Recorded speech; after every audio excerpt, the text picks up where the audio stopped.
Hey, I'm Yannick Gwizdala. Welcome to week 1 of our 12-week rhythmic and a small part of melodic development course. It's 12 weeks, it's 12 lessons, and we'll get a ton of bonus footage in here as well of practice sessions and all that kind of stuff. But let's get straight to it. The last 2 weeks of our previous course, the last one we did was our practice routine course. I took a question from below one of the videos. It was about getting into and developing ideas, and somebody was like, running out of ideas, not really knowing tunes so well and not knowing where to get started when it came to playing a solo. That provided a great ending to our last course and a super great catalyst to get into rhythmic development and a little bit of melodic development for the next 12 weeks when it comes to soloing and playing bass and being melodic and being a musician in general. Very important. Melody and rhythm, and of course harmony is going to sneak in there as well. It's never just one thing, let's put it like that. It's always multiple things all the time that we can work on and are working on. So we had this great 4-note cell that Mike Stern had showed me recently, and it's something I'd heard peripherally and on solos. Of course, piano players do this all the time, and he recently showed it to me on a tour. I said, hey Mike, what is that? And he broke it down. It was just 4 notes, and it has taken me about 4 or 5 weeks to get it into my vocabulary, into where it's comfortable. But I want to use it as a little springboard for developing ideas, for moving ideas around the neck, creating tension and letting it go and becoming more comfortable. Now, check it out. Throughout the course, we're going to start off fairly simple in terms of the harmony. I've got this loop that we had in last week for the end of the last course.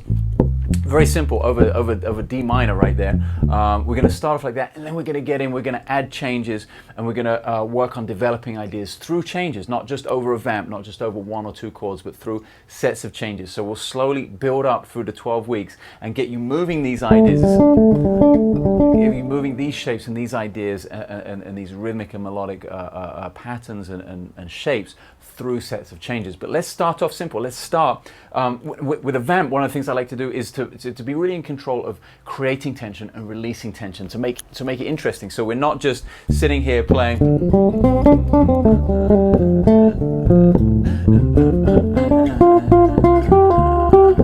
So we're not just sitting here playing D minor pentatonic over the D. So we can actually create some things, go outside, come back in. It's one of the questions I get asked, one of the things I get asked the most about, how do you play outside? So we're going to start off. It's an ideal place to start with the vamp is how to start playing outside, creating tension, and at the same time we can develop rhythmic and melodic ideas through this practice. We're going to take this 4-note cell. It's A, D, G, and D up the octaves.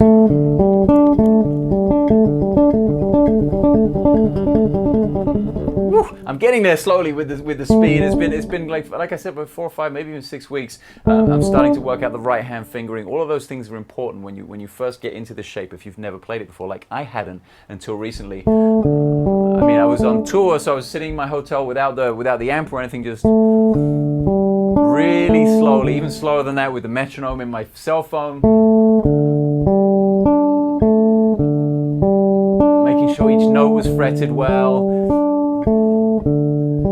And making sure everything was nice and clean and round, and then when I get to sound check, if I wasn't bothering anyone too much, I'd get with the amp and really be concentrating on the sound and making sure everything was cool and very even.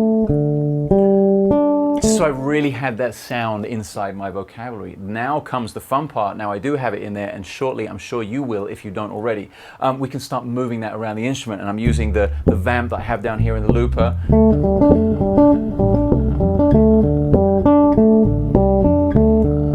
Play 8th notes there. We don't have to play 16th notes. We can even play quarter notes.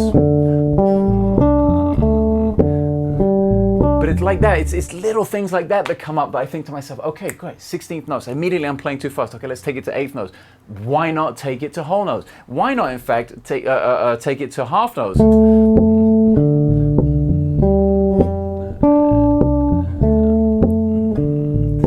It becomes, of course, way more melodic because you start to hear each note rather than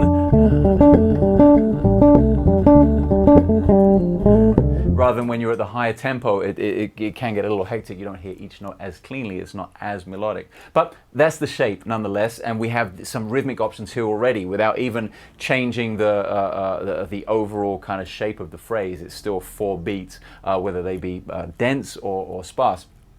So one of the initial things, a really simple thing, which is something I do with almost every idea that I take, that I rip off, that I transcribe, that I listen to, I move it around the instrument in half steps, quite methodically.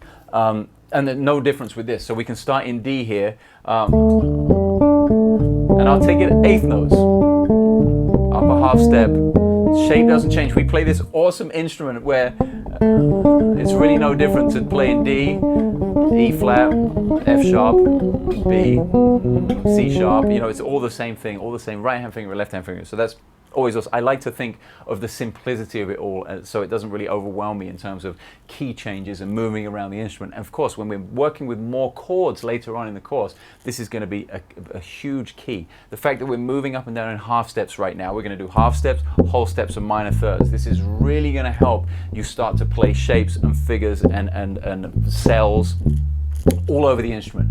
So if the chord is changing every bar, you can move, oh, it's going to F sharp now, E, B flat. So you'll be able to move with great ease through key changes by practicing over a vamp. And when you're practicing over a vamp, the thing I love is you get to hear all of the notes, especially when it's slow and we're using eighth notes and it's very clear like this. You get to hear which positions over that single chord sound inside, sound outside, sound good to you, sound bad to you. You know, you start to build up this this set of data, this set of analysis that, you know, oh, I really like that and I really don't like that, and you find out what you like and what you don't like by doing it over and over again. So let's do it in half steps.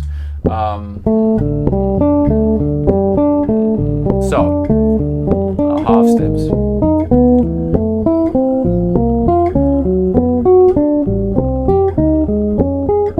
Descending, very important to go back down as well to get a feel for that.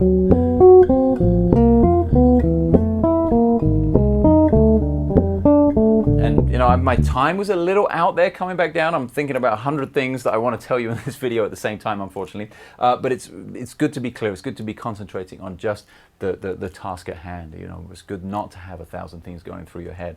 And for the most part, when I'm practicing, you know, I definitely am aiming for that. I'm looking for that quiet place in my head where I don't have 1,000 things to think about. I can just concentrate on, we have a 4-note cell and we're moving in half steps. Boom. Life is easy, you know. Life is it can be fun, and you can really have space in your head for musical ideas, other musical ideas to come in and influence what you're doing and develop them. So that's half steps, and we're doing it eighth notes. I'll show you what it sounds like with 16th notes.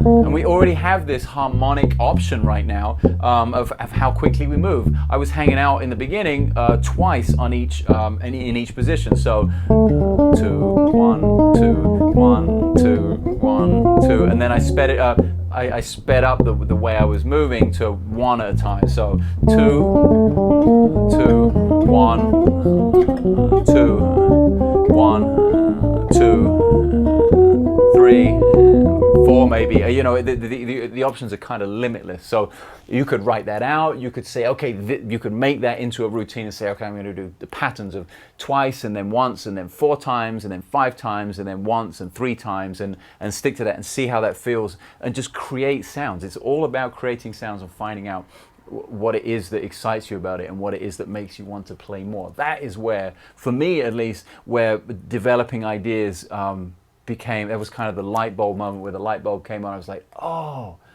great. This is how I do it. This is what I enjoy about it. And this is how I'm going to proceed. So let's try whole steps. No different in terms of the concept. We're just moving in whole steps now instead of half steps. So, so let me try and concentrate.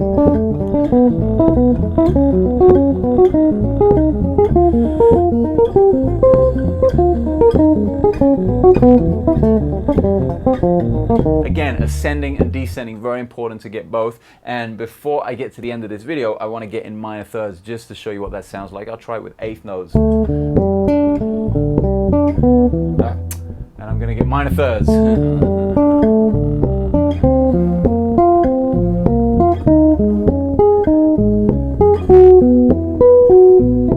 let's do it once each, so.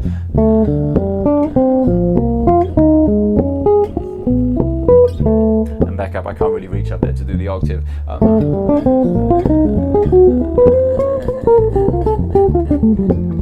And of course, these are just patterns, these are shapes, and I'm moving them sequentially. It's not the most musical thing in the world. This is about building muscle memory, improving your technique along the way, your sound, your time, and your knowledge of these shapes. So, you know, it's very rare that I'm going to play this shape over and over and over and over again in the middle of a solo, but having played it so much and being so comfortable with it now after several weeks, it allows me to play it once or twice here and there, and it becomes so much more effective. And by the time you're a year or two down the road and you've built up so many of these phrases and shapes and ideas that you can piece together and form sentences and conversations and storylines, then the floodgates are going to open, and you're kind of going to be invincible in that department. And these concepts are what I hope is going to get you to that level. So here we have a very simple 4-note phrase. We've moved it in half steps, in whole steps, and in minor thirds. And we have several different rhythmic elements to it as well. We had half notes, whole notes, eighth notes, and 16th notes all over one chord. Like I said, through this course, we're going to progress, get more dense with the harmony, be able to move through chords, maybe even look at a jazz standard and play through some 2-5-1 material as well. But this is week 1 of our 12-week rhythmic and harmonic development course. I'm Yannick Guastalla. It's videobasedlessons.tv, and I'll see you again next week.